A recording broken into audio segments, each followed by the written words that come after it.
拜见大王。我以为你不会来了。大王召见，怎敢不来？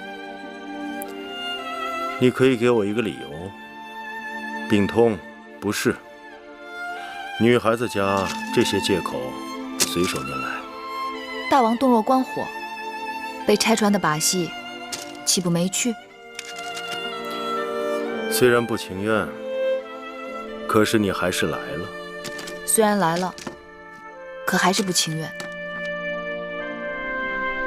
你这个丫头，为何如此倔强？芈月只是说真心话罢了。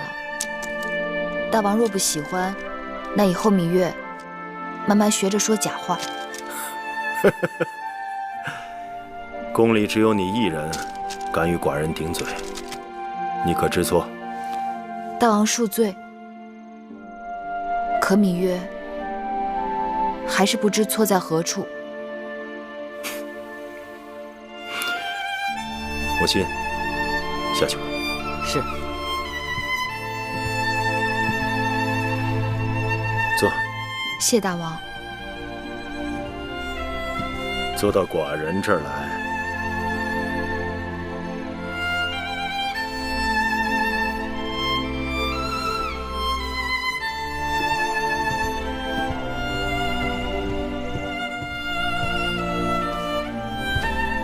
你说，寡人喜欢你吗？或许有那么几分吧。坏了良心的小丫头。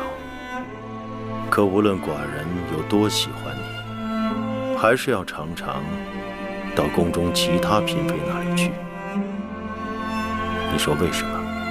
因为您是大王啊。此刻，我与你在这承明殿里，我是你的夫君。明日我出了这承明殿，便是一国之君。这大义和小义，轻重之别，你该有数。芈月只是一普通女子。芈月有普通女子没有的胸怀。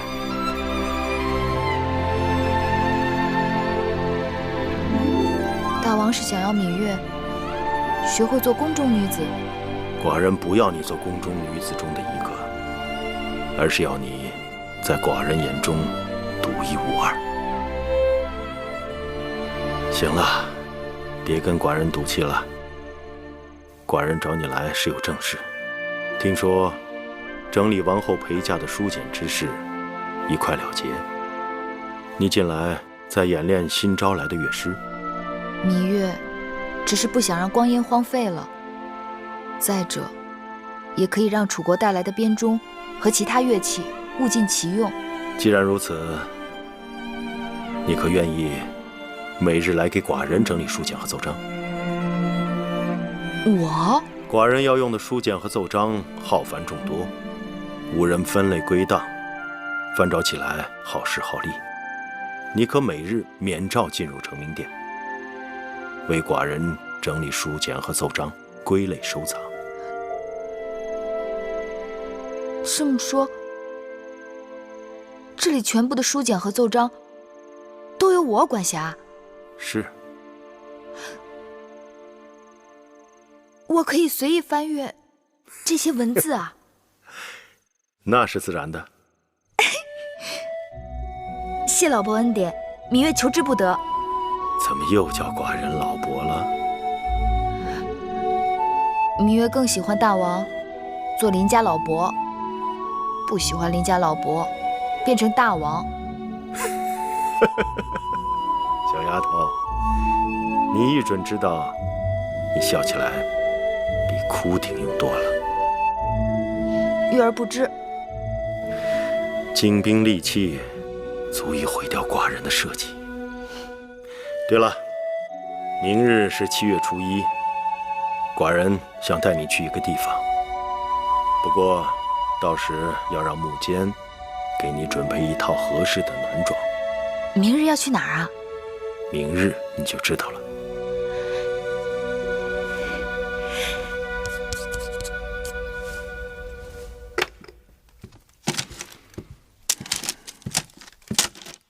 雍大人啊，黄公子，粮草账目已经核对完毕，应该没有什么出入。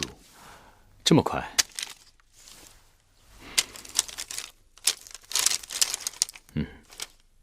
幸亏有你帮忙，不然我一个人忙到手忙脚乱都弄不完。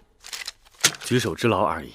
一会儿我要去宫中见治粟内史交接账目，午后才回来。进宫？雍大人，能否带上子倩同往？哦，在下听说咸阳宫恢宏无比，想借此机会一开眼界。也好。万一有什么问题，我也好找你核对。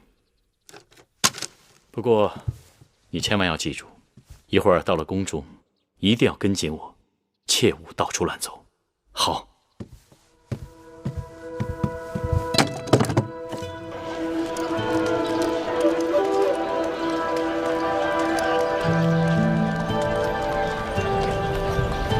这里就是天下侧室云集的四方馆。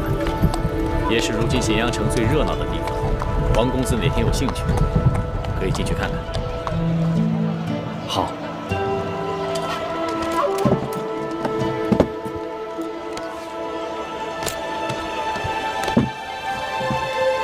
这是什么地方？四方馆，寡人知道你一定会喜欢。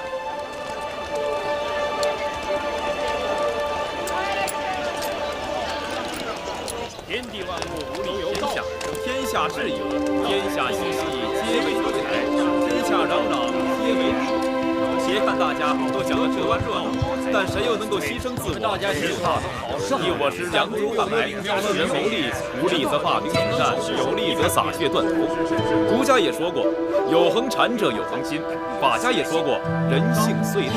所以，无论是儒家还是法家，都应当从我派之言。胡说！人性本无，世间如染缸，入仓则仓，入黄则黄。治国之道，犹不可听乱言。人之异于禽兽者，乃人能互助互援。可听出什么来？减少不平，争取公平而立。各家说各家的理，却都未必能够压倒别人。百家争鸣已数百年，谁能说服谁，谁又能够压倒谁呢？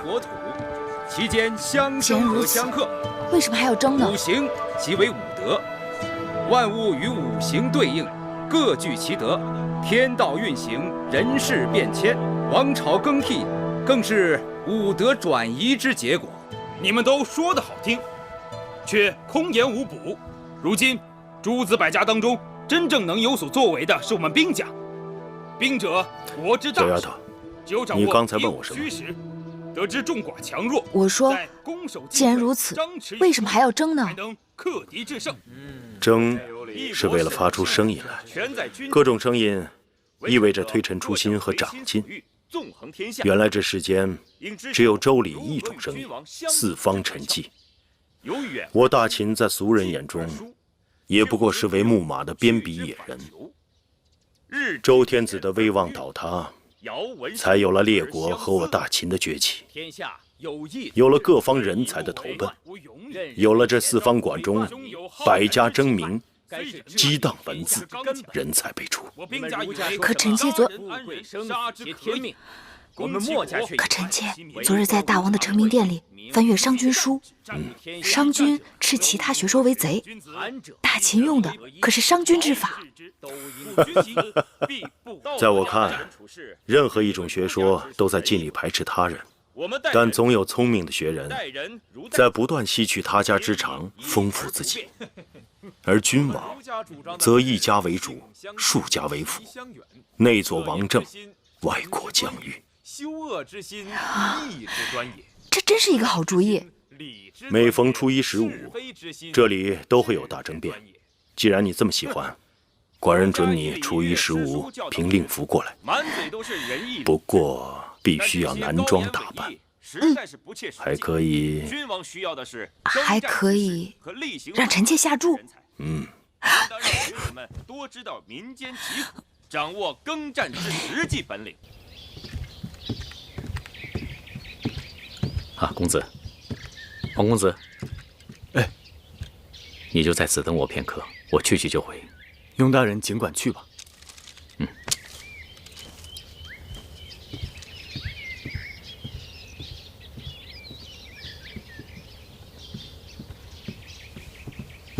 敢问，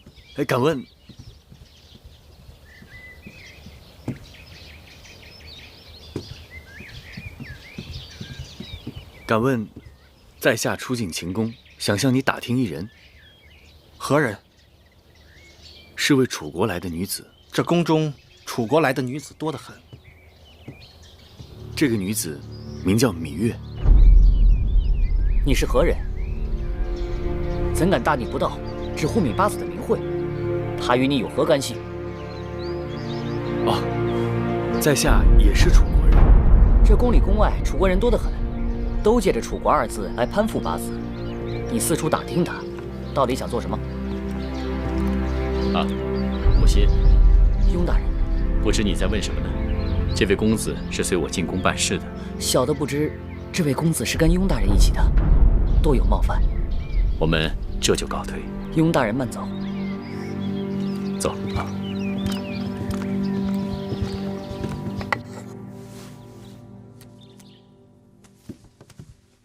王后，楚国那边刚送来的书信。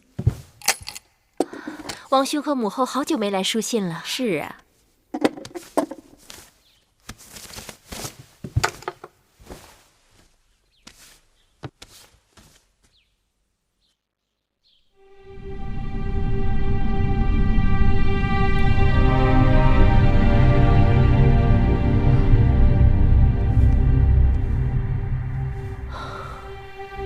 王后出了何事？母后现世了。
知道魏后去了，孟昭氏和景氏都亲自过来祭拜。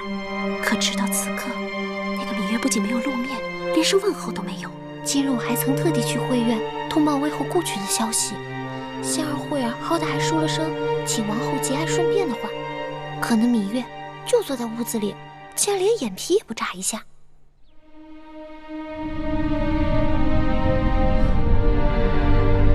姑姑，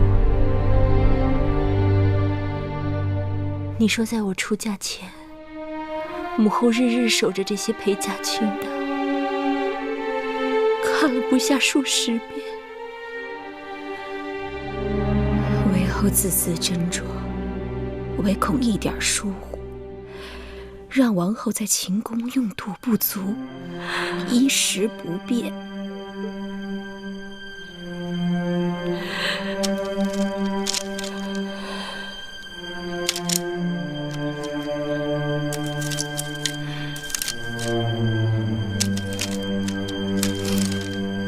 这清单上全是母后的心血，可我却从未认真看过。王后出嫁，魏后可谓喜极忧戚，柔肠百结。母亲，孩儿不孝，皆悔莫及。王后不必自责，魏后指望的就是王后在秦宫根深叶茂，成就子孙帝王万世之业。代茂受威后恩典与泽，定会替威后照料好王后，活一日便会竭尽全力保王后在秦宫平安。姑姑。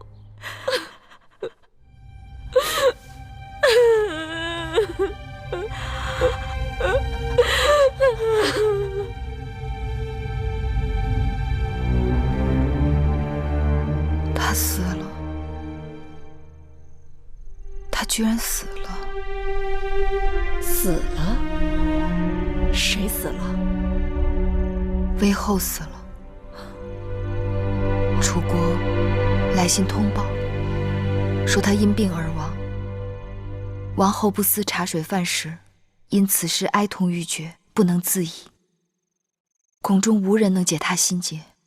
王后闭门暗自伤心，威后尽管刁蛮，但对王后却是百依百顺的。若不是因为对舒姐姐的娇宠，我的性命也早就没了。那么一个心狠手辣的女人，不知她死时想的是什么？她一定想不到，自己竟然会死在我的前头。月儿，你很少跟我提起她，你还一直记恨着她？她害死了我娘亲，逼死了举娘娘，又几次差点要了我的性命。我的一切都是拜她所赐，还用得着特意去记恨她吗？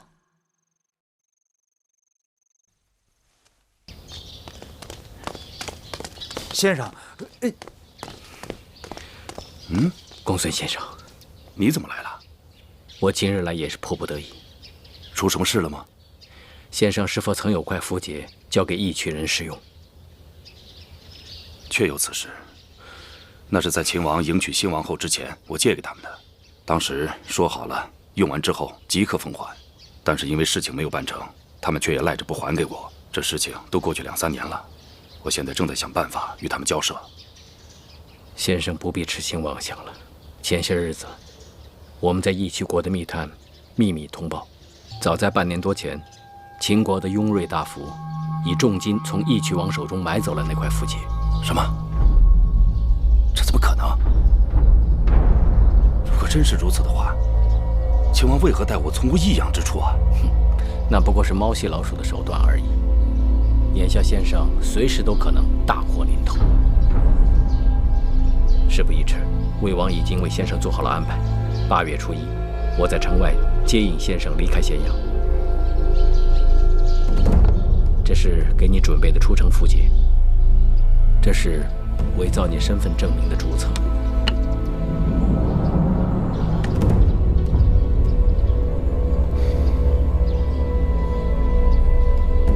我与秦王毕竟君臣一场，如今见解相异，各奔东西。再见，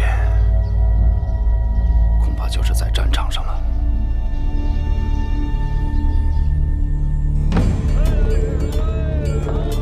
走吧，下一个。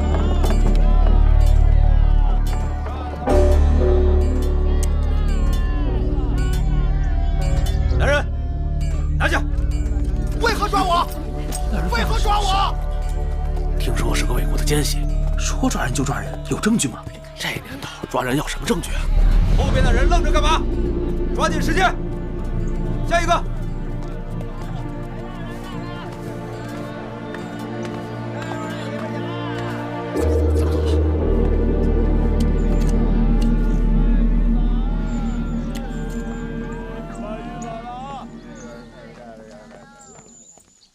放行。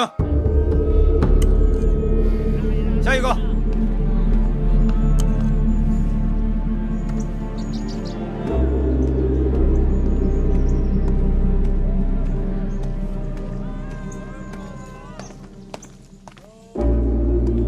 公孙先生，请上车吧。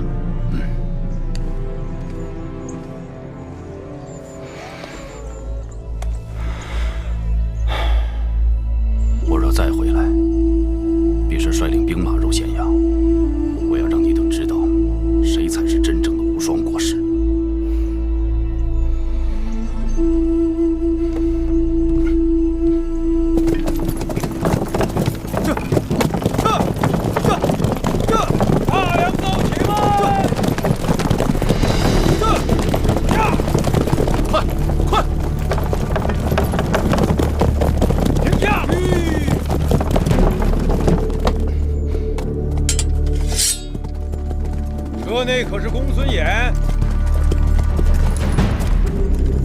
公孙衍，请下车吧。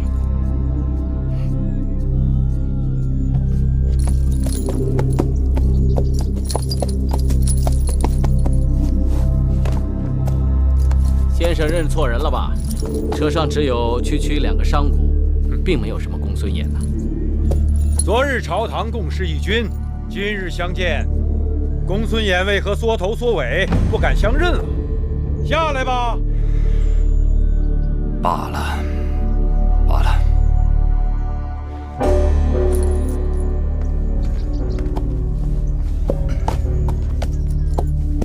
既然如此，楚离子不必对我言语羞辱。我公孙衍不过是想出趟远门，不劳楚离子相送了。身为大良造，出行光明正大，何苦要乔装打扮？公孙先生位高权重，乃大王的左膀右臂，怎能不辞而别呢？昨日座上客，今日阶下囚。大王待臣下3心2意，令天下人寒心。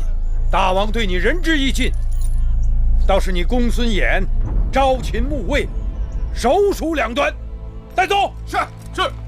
慢着，慢着。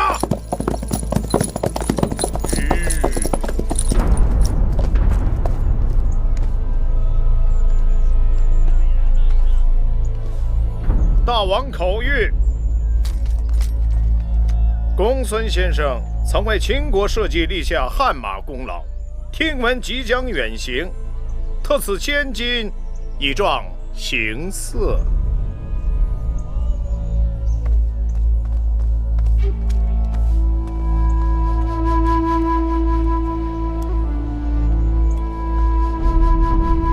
这个符节是大王叮嘱一定要交还先生的，先生不会不认识他吧？这是你3年前给义渠王使用的，大王重金赎回。这次先生要去魏国，这一路关爱重重，有了它，可为先生免去许多周折。接着吧。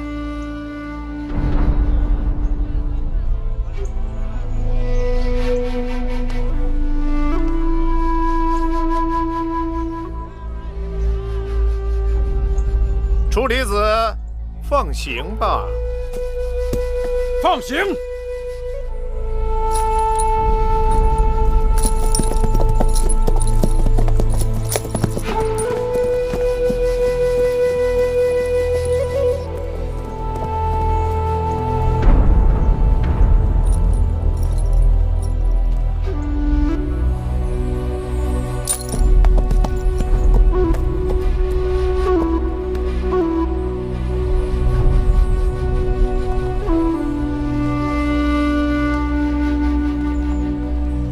公孙先生，慢走。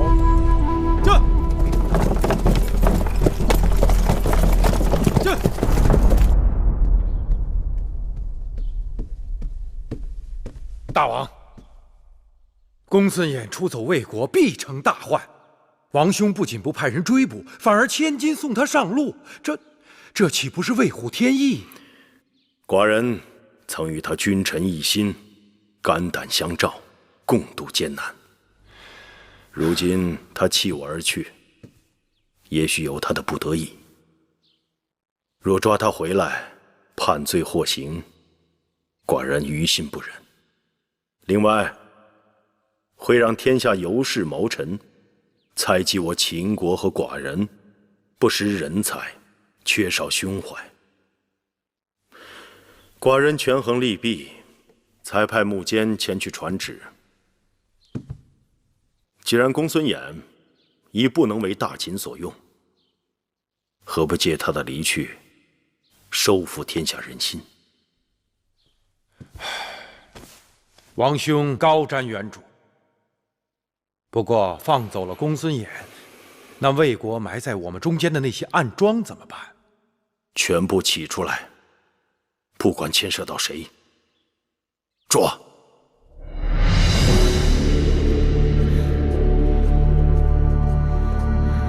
姐姐，你出去吧。是。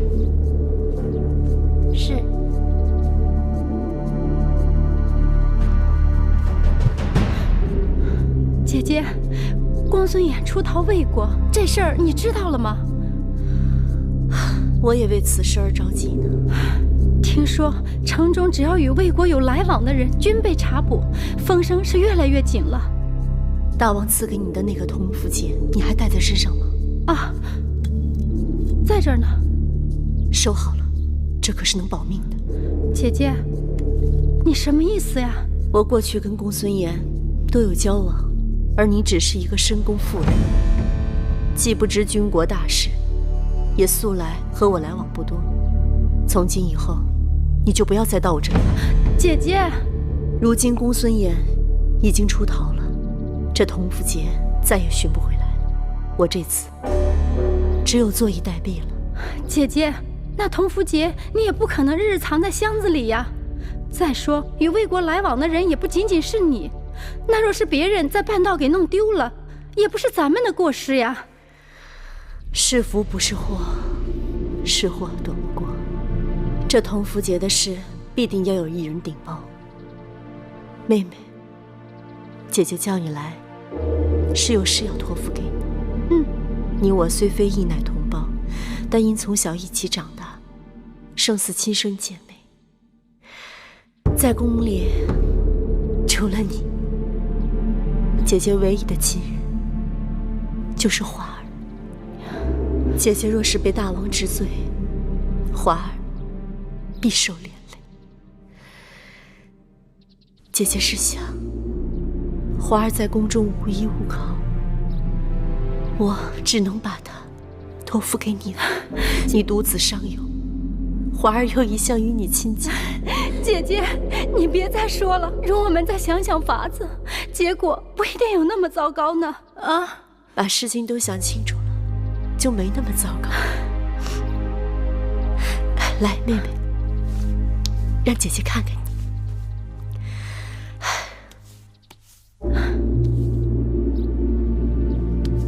你说这时间过得还真是快，这转眼我进秦宫已经近20年了，而你也有10几年了。那时候你还是一个毛手毛脚、经不起事的小丫头。记得那年你失手打碎了大王的一个碗，吓得你躲到了交房店的偏殿，浑身发抖。姐姐，后来还是你替我顶了罪，还被王后罚跪了2个时辰。逝者如斯夫，你已为人母，姐姐也老了。姐姐，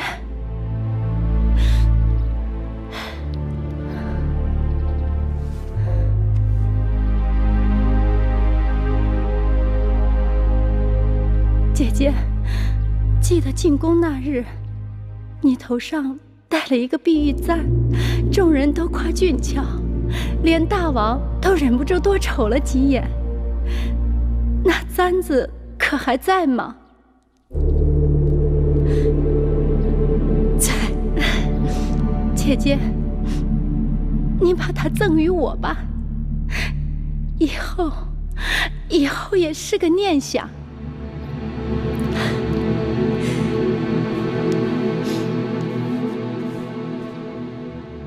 你等着，姐姐去给你拿。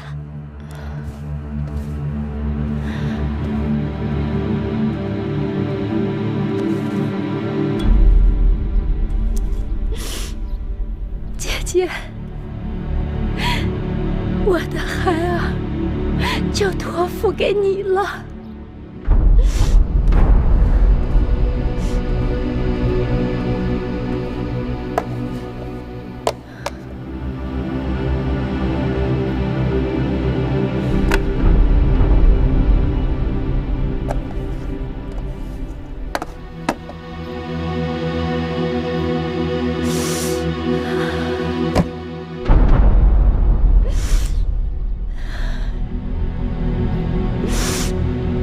姐，你多保重。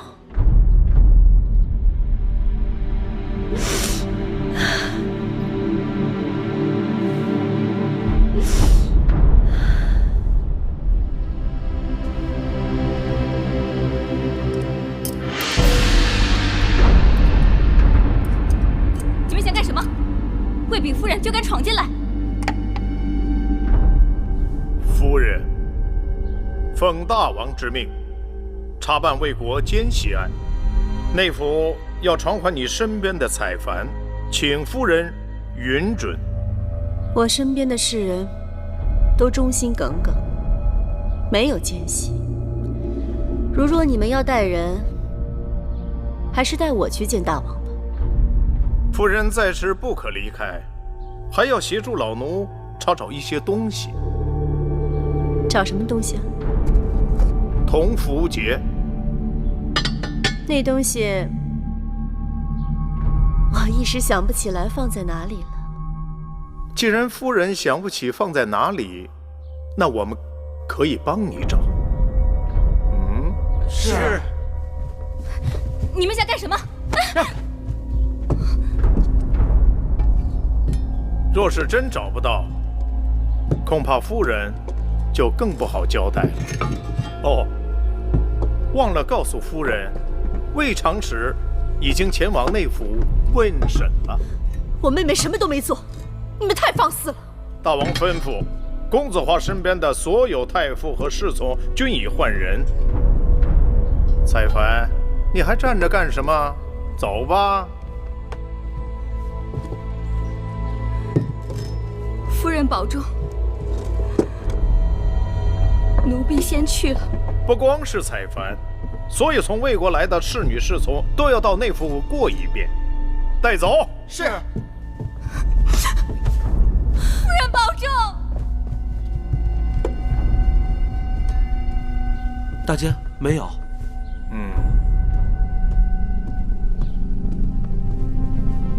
禀告大监，铜符节找到了，是小的在正殿的首饰盒里找到的。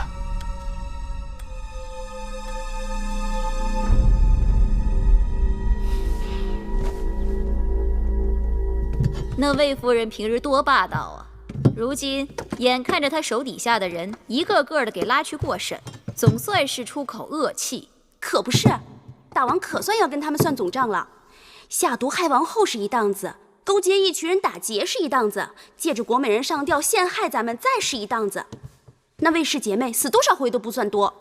这要是在咱们楚国，割鼻子挖眼睛，再砍掉他们的双脚，只怕眼下还伤不到魏夫人毫毛。查铜符节都以为魏夫人定跑不了了，结果呢，魏长史的铜符节没有了，魏夫人的还好好的在首饰盒里装着。谁都能看出来，那个魏长史就是个替罪羊啊！魏夫人才是真正的幕后主使呢。你们两个去膳房看看，给王后煮的百合莲子粥该好了，让他们拿兵给镇上。是。奴婢看着，王后有心事。魏夫人他们倒了，照理说我该高兴，但心里却是害怕。王后怕什么？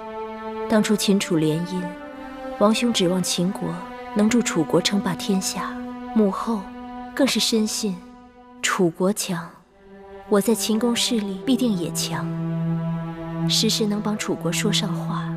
可结果却是秦强楚弱，秦进楚退。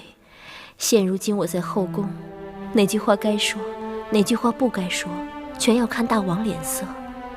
假如有一日朱由蒙了心，一步走错，魏夫人就是范例。你们都以为大王是在帮咱们出气，其实若不是大良造挂印出逃，大王说不定还由着魏夫人他们在后宫耀武扬威呢。如今收拾他们，却让你们这般惊喜若狂。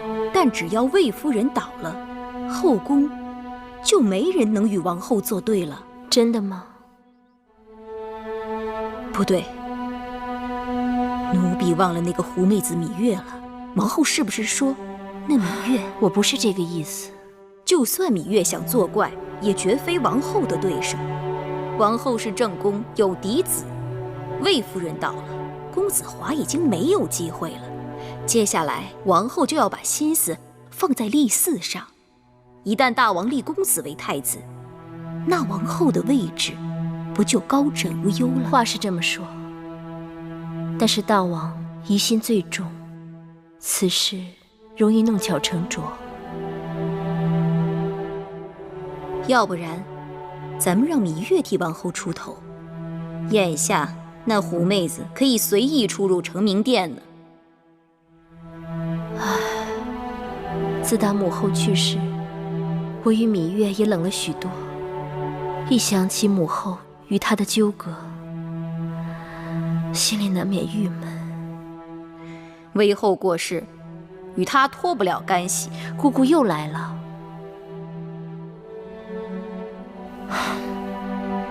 算了，你去传话吧。过几日就是8月15，让芈月他们到教坊殿来，顺带着叫景氏和孟昭氏也来。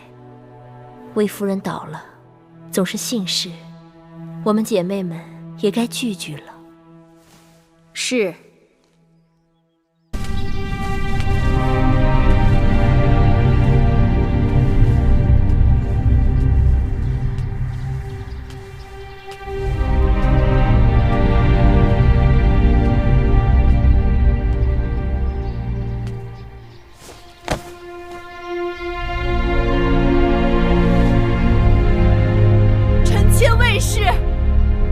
求见大王，臣妾有罪，求大王赐罪，千万不要殃及无辜。臣妾未誓，求见大王，臣妾有罪，求大王赐罪。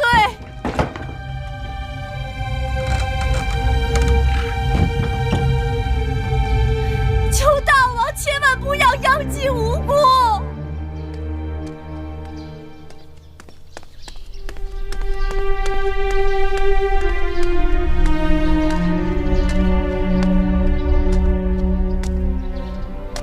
魏夫人，夫人还是请回吧，大王不会见你的。既然大王不肯见我，求大监代我呈上这封血书。夫人为何要为难老奴啊？大王从来不把这种割破手指洒点血的东西当作诚意。既然大王不肯见臣妾，又不肯看我的血书，那我只好跪死在这儿了。那请魏夫人自便吧。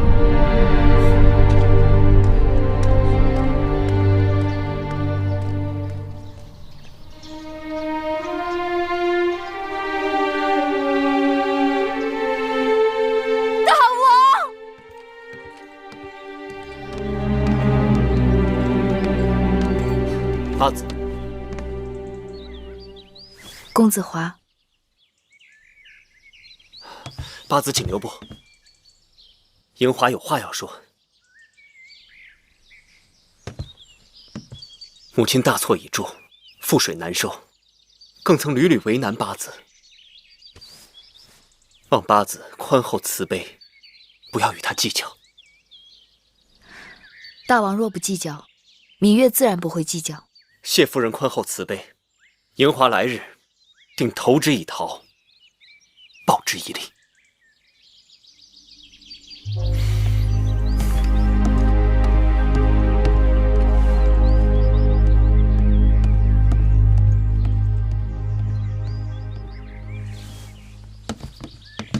凭这么几句话就想为魏夫人开脱，也太便利了吧？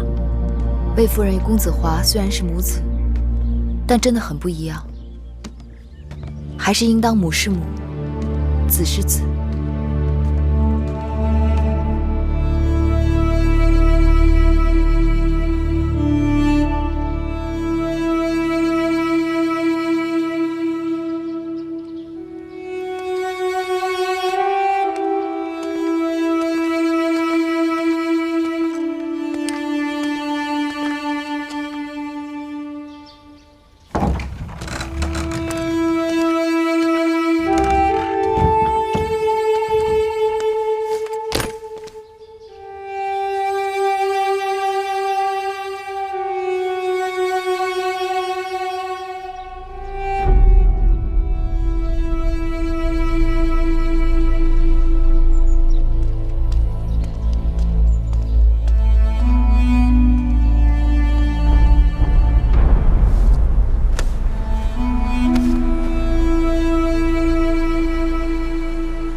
樊长史病了。是。樊长史说出当年摔下台阶的事情之后，回去就病了。老奴就这事还审问了魏长史，他把事情都担下来了。他说那日看见王后在责罚国美人，于是伺机作乱，叫旁人绊倒了樊长史，想给大王火上浇油。记得当初老奴想查清此事，但因为永县令警离遮掩，因此一直没有查出个所以然。你曾告诉我，那芈月推测樊长史不是自己跌倒的，可后来见你查不出结果，寡人还想，那丫头虽然聪明，但也有看走眼的时候。谁知竟有这峰回路转呀！樊长史这个人胆子最小，是心病，他知情不报是过，但眼下又帮着寡人查清旧案，是功，算他功过相抵。派个好御医去给他看看吧。是。大王，永县令派人来报，说魏长史刚刚在报室里咬舌自尽了。怎么没将他看住呢？一个人一心要死，是看不住的。出去吧。是。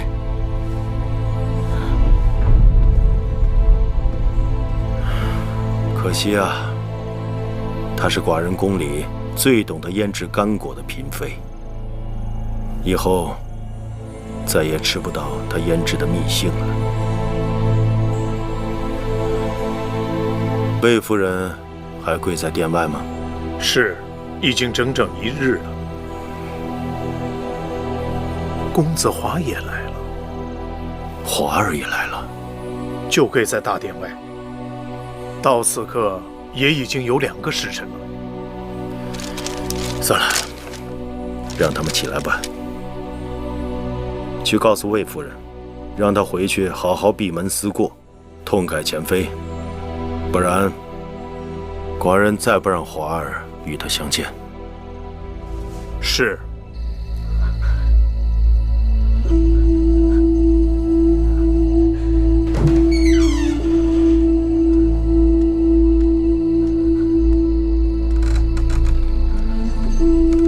大王有旨，令魏夫人好生回宫，潜心反省，以观后效。母亲，我们回宫吧。父王准我们回宫了。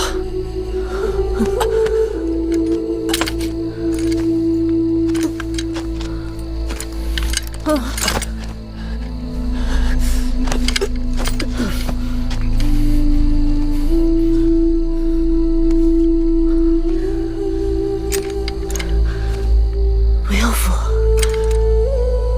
我自己能走。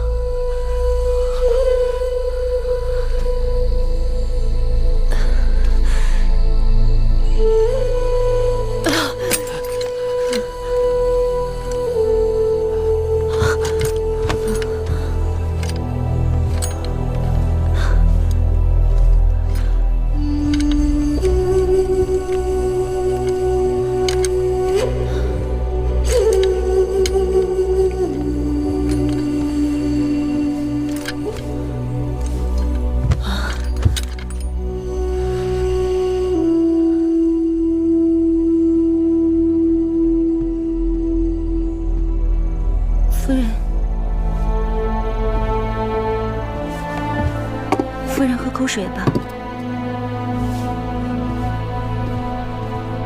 你是谁？奴婢是曾服侍魏长史的彩嫔。我没见过你。我只是他身边的粗使丫头。你到我这儿来干嘛呀？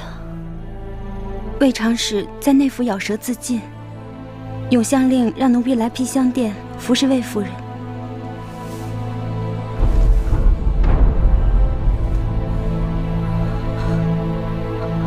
你说他咬舌自尽了？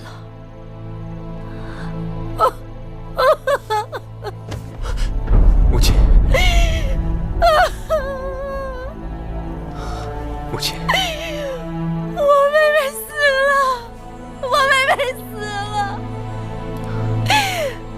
再犯前日以苦刑死在内府。夫人，保重身体。他们都是因我而死的。母亲这是何苦？请母亲莫要再伤心，身体要紧。母亲本可以有更好的选择。花儿，是母亲无能，让你也跟着受委屈了。正因为母亲行事荒唐，才落得眼下这个地步。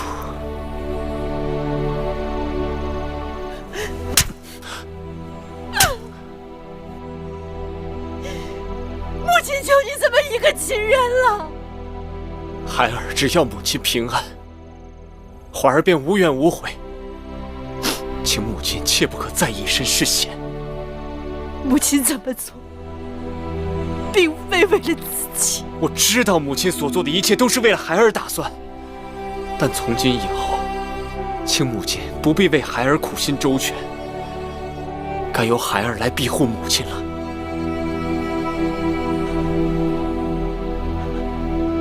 你庇护母亲？请母亲放心，母亲便是孩儿的天，孩儿会把母亲的一切看得比自己的性命还重。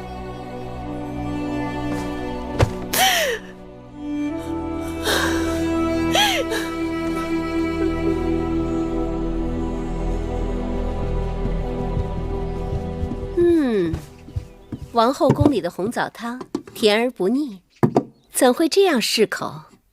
王后一定要交给妹妹。我还真教不得你。这红枣汤是芈月带来的，你问她吧。芈月妹妹，怎么做的？东西都是寻常的，法子却是魁姑的。把那红枣红豆用清水洗净，浸泡1个时辰，然后清水煮沸，加入去壳留肉的桂圆，再大火煮沸，文火再炖半个时辰。这红枣汤有安神补血、健脾养胃的神效，女子冬日喝它是最滋补的。妹妹，你吓死我了，这不比煎药还难呀？这可比药好喝多了。妹妹如今常在成明殿走动，定是大王也喜欢上了妹妹的红枣汤。大王爱不爱红枣汤我不知道，但是王后却是真心喜欢。你们也是幸亏有我，才有这口福，还不是看在我的份上？要不你们怎么知道这天下还有这么好的东西？哦，对了，你们知道吗？大王好像已经宽恕魏夫人了。樊长史虽说没有受到大的牵连，但被吓破了胆子，如今依旧病得不轻。因为魏夫人并没有丢失同福节，她的侍女采樊虽经内府严刑，却不肯吐口，死在内府。加之大王素来疼爱公子华，若拿不到确凿的证据，大王不会处罚他的。但他在宫中再想害人，却是不能了。我听说魏夫人已经向大王提出要抚养魏长史的儿子公子壮，他现在大约只能打大王骨肉的主意了。不行，绝不能让魏夫人领养魏长史的孩儿，不然这3、5年后，宫里又多了个与我们心意不通之人。那姐姐打算怎么办？公子壮年幼丧母，孤独可怜，我是母后，照料大王的孩儿义不容辞。我会向大王提议，由我亲自抚养公子壮。不过，魏夫人的儿子公子华一向被大王看重，谁知哪一日那魏夫人会不会于禁复燃？王后的当儿是嫡子，王后不如向大王提出，早日立他为太子。当儿是嫡子，但立太子一事若过着急，反而会令得大王反感。依我看，最好等当儿长到3、5岁，性情初定，再找个机会和大王提更好。难道芈八子的意思是眼下公子当还看不出有当太子的资质？不然为何要等？你可知欲擒故纵这4个字？凡事欲速则不达。好了，你们不要争了。今日只是姐妹相聚，何苦为了不相干的事情闹得不高兴？人之初，性本善。敢问阁下，可有见蝼蚁溺水而止之乎？此乃人之本性也。所以，我们儒家论人性，以善导之，自可罢兵止战，天下太平。好啊，儒家说的好。黄公子觉得这里怎么样？热闹吧？敢问阁下，可有见幼童系折花摧叶，我看到一个熟人，夺食霸物否？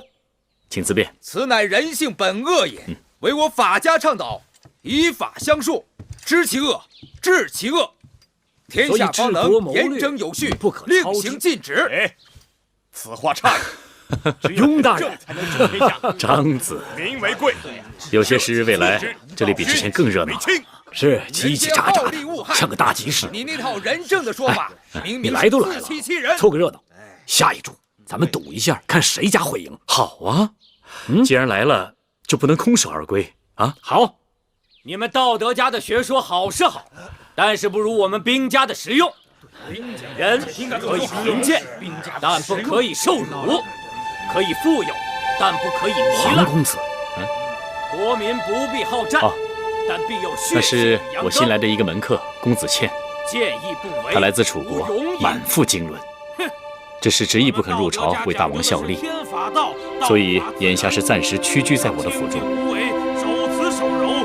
公子倩，兵家的学说虽然实用，却过于功利了。怎么，张子与他相识？啊，嗨，眼花了。跟张仪之前的一个故人很相似罢了。哦，看差了。一天到晚只会空谈清净无为，于事于人有何用处？一派胡言。我们道德家的道法自然，与时迁移，应物变化，看似无所作为，实则无所不为。好，兵家好，法家好，兵家好，法家好，道德家好，儒家好啊！道德家好，道德家好，兵家好，法家好。公子，以诗书礼乐教化百姓。今日辩论明明是我们儒家获胜，你为何不投我们的注啊？鄙人并非不赞成儒家的克己复礼，只是诸侯相争，天下大乱，克己复礼难以实行。可就算你不赞成我们的学说，也别投法家呀！这法家治国简直是一派胡言。照他说的做，那君王们都独视、独听、独断，那岂不是一言正而天下定，一言以而天下泯吗？想要富国强兵，就要依法治国，讲究诚信，法布于众，使万民知所必救，能够以法自戒，也能够监督官吏公开断案，防止罪犯法外求情。法家以为民之性饥而求食，劳而求逸，苦而所乐，辱则求荣，此民之情也。若能利用百姓趋利避害之心态，惩恶扬善，也没有什么不好。诧异，法家哪里是惩恶扬善？他们是让百姓不堪重负，苦不堪言。他们不是说民弱国强，国强民弱吗？他们要的是强义国君，而弱天下之百姓。先生，这是断章取义。法家提倡不别亲疏，不输贵贱，一断于法。君臣上下贵贱皆从法，法不阿贵，绳不绕曲。王公大臣犯法，与庶民同罪。月儿，公子所言甚是。月儿，哎，公子借一步说话。来，公子坐，领教了。张子，你快放开我！你这是做什么？黄公子死而复生，恍如隔世啊！我在里面见到月儿了。见到谁？我见到月儿了。芈月已经被秦王封为八子，他怎么可能出现在这种鱼龙混杂的地方呢？不可能，我看得清清楚楚，他就是月儿。哎，你听我说，久别重逢，你要是不嫌弃，陪我饮2杯。张子，咱们来日方长。公子卿，我有要事跟你谈，事关你和芈月的生死。走。哎，来，这儿。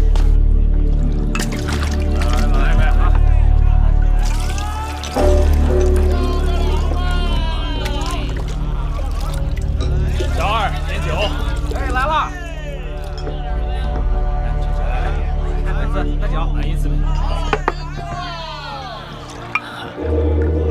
公子，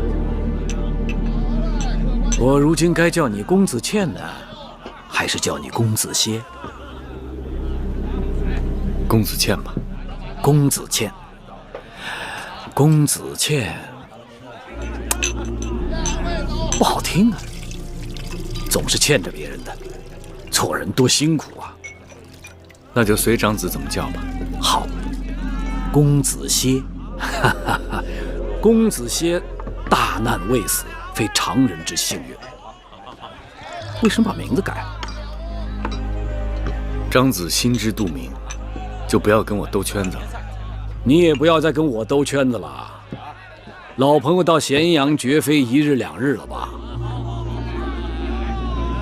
如今的秦宫之中，已经没有当初受人欺凌的楚国公主了，只有深受秦王宠爱的芈八子。时过境迁，物是人非，你黄歇还想做什么？我不相信月儿是个贪恋富贵之人。芈月变成芈八子，定有她的不得已。你说的对。他曾经想离开秦国到齐国去，据说是你们的约定，后来留下来，也是为了要给你报仇。无论做什么，他都豁出性命，飞蛾扑灯，只为了追压而亡的黄歇。如今，秦王做主，劫持王后车队的主使，死的死，跑的跑，罚的罚，尘埃落定。你突然死而复生回来，你让他如何面对？让众人情何以堪呢？长子，这是我和月儿之间的事情，与他人无关。与他人无关，你为何要更名改姓，藏匿在雍大人府里面？你也算一代才子，竟说出如此荤话。你也知道，秦楚联姻之后，大秦的前朝后宫里风波不断。芈月几次死里逃生，好不容易熬过来，如今有王后做靠山，加上秦王的爱惜，受封八子。你要他怎样？我不要他怎样，我只要见他。见了又如何？见了就知道究竟。知道究竟又如何？知道究竟了，就会有机会。那样会害了你，也害了他，就为一探究竟。长子，难道你有保全我和月儿的其他法子？当然有。你离开咸阳，回楚国，我给你备下盘缠，或者你想去哪儿都行。我黄歇不远千里来到咸阳，我是不会弃月儿不管的，我一定要见到他。见，一定要见啊！身为男儿，为情至上，哪管他洪水滔天去害到别人，哪怕牵累到芈月公主都在所不惜，一定要见到他。我佩服。长子，多谢你的心意，在下告辞了。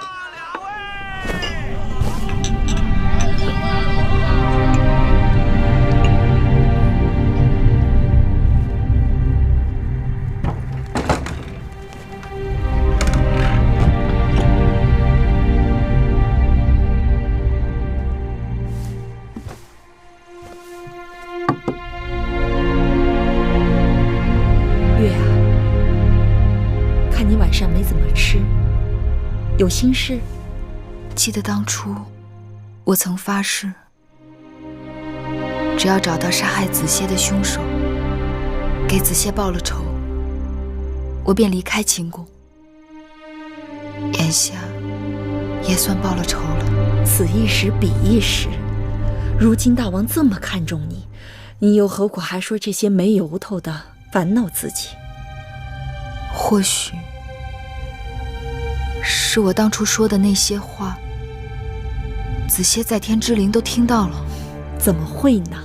姑姑，若是我说的那些话，子歇都听到了，又见我改了初衷，他会怪我吗？今日你从外面回来，就一直神不守舍的，究竟怎么了？今日在四方馆，我听到有人叫我月儿，那声音好像是子歇。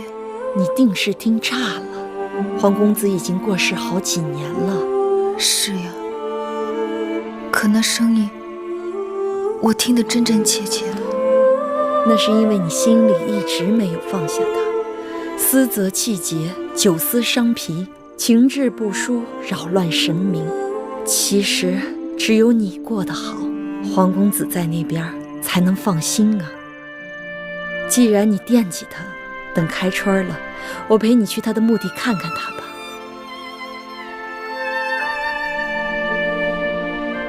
今日我投的是道德家，我打赌赢的笃定是道德家。哎，有道理啊！我看啊，儒家要赢。虽然我投了墨家，哎，初一赢的是法家，依我看，今日还是法家。哎，为什么呀？为啥家？秦国眼下推崇的是商君之法，识时务者为俊杰呀。哎，大家都不要猜了，今日各辩家口才出众，言辞犀利，各家著述相当。依我看，这输赢就只能凭运气了。未必，我看未必。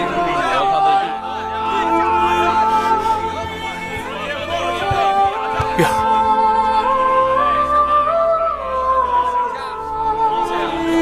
在下莽撞，认错人了。